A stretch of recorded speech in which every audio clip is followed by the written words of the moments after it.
السلام علیکم دوستان عزیز. خداوند نگهبان تو باشه. اینا لله و اینا الیه راجعون. برادرها در بر ما هستند. فرزندک شما که چند ساله بود؟ 4 ساله. 4 ساله بود. خیلی الحمدلله کودک صالح قضای الهی از 5 ایتاژ میغلطه بندگی میکنه. یک ماه پیش یک ماه شد چی میگن در مرگ بوده است. تا حالا مرده را ندادن. خیلی برادرها برمدن مرگ درک شدن پلیسش فراموش کردم. میگن در جور چقاتی چخیل میگیرنش یک روزه باید انشاءالله بگیرنش. سبب ویدیو کنیم و همین برادر مقصد شرایطش خیلی بیزه بس همین بود که این کرده خونه نمره خودشونن کرده خودشونن کدمی دوتونی با دبارش بیستی تو همین اول پروردگار همین مرده هم گودک جمع میگیر کنیم رای کنیم با وطن رای کنیم. اکا جون خیلی نرمون سخن گویی الان تقبلن اکا جون من همین مسکوه با حاضری همین یردم کنین تا من برام بچه من خود تاجورستان رحمت های کلام اما تن یک جوش کرد خوجم این گودک چکو کرد؟ های 5 میتاش رفته شما در کجا بودی اون حالا؟ زنم خانه بود من کار بودم. شما کار بودی؟ سببی ندادن یک ماه سوالو میشوند یک ماه ندادن ایروی چی بوده؟ سلیسین کمیته میگه کاغذ نیست. کاغذ چی نبوده؟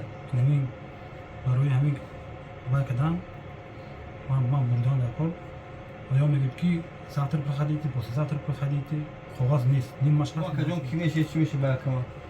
من اکا هم قشلو خمو آیک دیو من همین روز فهمیدم همین که من فهمیده بودم اینه که این بچه غلطیدگی 5 ایتاژ هر بچه اونه یاردم کدگی گروپو وای کده سوم جام کدگی وای کدگی چند سوم جمع کردن؟ چی با این سوم جمع کردگی نرسون که با مراجعت کردی سوال؟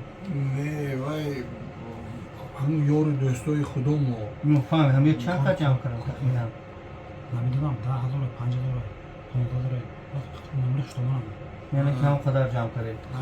میخه جمع شدگی завод نمی завод اکو من لیشنه نمیدونستم که اشتو این فرزندش گرفته رفتگی من اوی میکردم که این فرزندش گرفته رفتگی یک مالی همین روز یک برادر من اکبر جان گفتم که خولی هم مردش نداده بود گفتم که سانی قطعی اومدیم من پیش شما اومدیم پیش لنگری اومدیم من پیش برادر اومدیم من گفتم آخه یکون جا نشدگی کار دیگه این خیف شدنش ممکن نیست اکن از شما التماس که همین برادرها همین یاردم کنیم همین انسان با فرزندش گرفته رود مکان برود نقض میشه خداوند صبر تویه برادرم یک بلاگی را بشنیم مثال میگم همین چیکار میکنم کارتش هم میمونم برای کمک رسوندن سوم جمع میکنه بعد مراجعت میکنه با پاسپورت مراجعت میکنه بعد دیگر جواب برای کمک زندگیشون که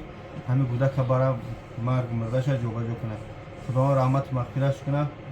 این برادر صاحب جمیل دست ما التماس همین خمیه و ویدیو را پهن کنید. رحمت کسی فهمید الحمدلله نه فهمیده الحمدلله.